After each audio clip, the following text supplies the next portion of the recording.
The difference between my intention and my result is an error, and the learning and the money is in the error. Hello, everyone. Troy Thompson, the Angel of Freedom, here today. We're talking about errors.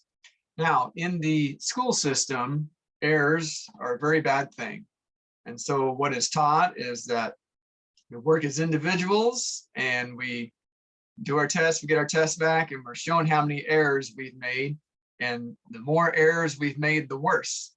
And it's an interesting dichotomy is the word that comes to mind between the approach in the school system and what is taught in the school system and reality in life. And the reality in real life in the adult world is collaboration, working together in a team and with others. And the more errors that are made, the better, as long as there's learning that happens from those errors and new information is gathered and changes are made. So I'm going to share a 7-step process for evaluating errors. And the first is to take ownership of the error. So when the error is found, say, yes, that's mine. I made that error. Now, why is that a good thing? Well, when I made an error, that means I actually did something. I took some action. Now I have some results that I can measure and I can evaluate. So first step, taking accountability for it. This can be particularly effective and powerful when I have a team and I'm the leader of a team. It's that showing that leadership of taking responsibility for my actions. And so first, take ownership for it. That's my error. The second, forgive myself. If I'm still carrying along that mistake in my mind mentally, and I'm at the point where I'm working on the error, trying to figure out what happened, but I still have this baggage that I haven't forgiven myself, then my mind is not going to be in the proper place for fixing the error.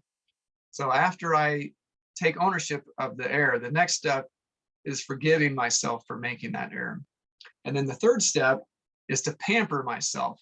And what I mean by pamper is, reward myself, right? I took some action, I made an error, now I have information. And so pampering could be, giving myself a hug. It could be that I have some lunch, I go for a walk, I get a coffee, something that helps energize me. And is the pampering part is really an extension of forgiving myself. So I'm taking ownership, I forgive myself, I pamper myself. And through that process, now I'm ready for step 4, examining the error. What went wrong? What happened?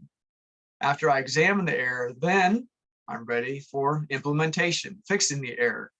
Really, step 5 is fix the error. Then step 6, that's implementation. So putting it out there. And then step 7, another error. Step 7, I make another error because most likely that's what's going to happen. It's the learning from the errors that is the key, though. And the learning and the money is in those errors, examining those errors and figuring what happened. Again, most people don't like errors. What's interesting, though, is engineers love errors. Engineers are looking for those errors all the time. They're looking for the weak point, they're looking for the breaking point. Where did the system fail? That's where they know where the weak area is so they can improve it. There are organizations that will actually pay their employees for finding an error and reporting it. And they will give them money for identifying that error. Think of, it used to be when your phone would crash, they would ask, do you want to report it? Now it just automatically gets reported. So that's today's lesson, is seeing errors as a way for improving, and money is in the errors. So first, taking ownership. Second, forgiving myself for it. Third, pamper myself. And through that process, then I have the proper mental mindset for examining the error, fixing the error, implementing the fix, and then going out and making another error. And so this applies to money. Right now, today, it is September 23rd, and the stock market came very close to making new lows for the year. And for most people, that's an error. That's different than their intended result for this year.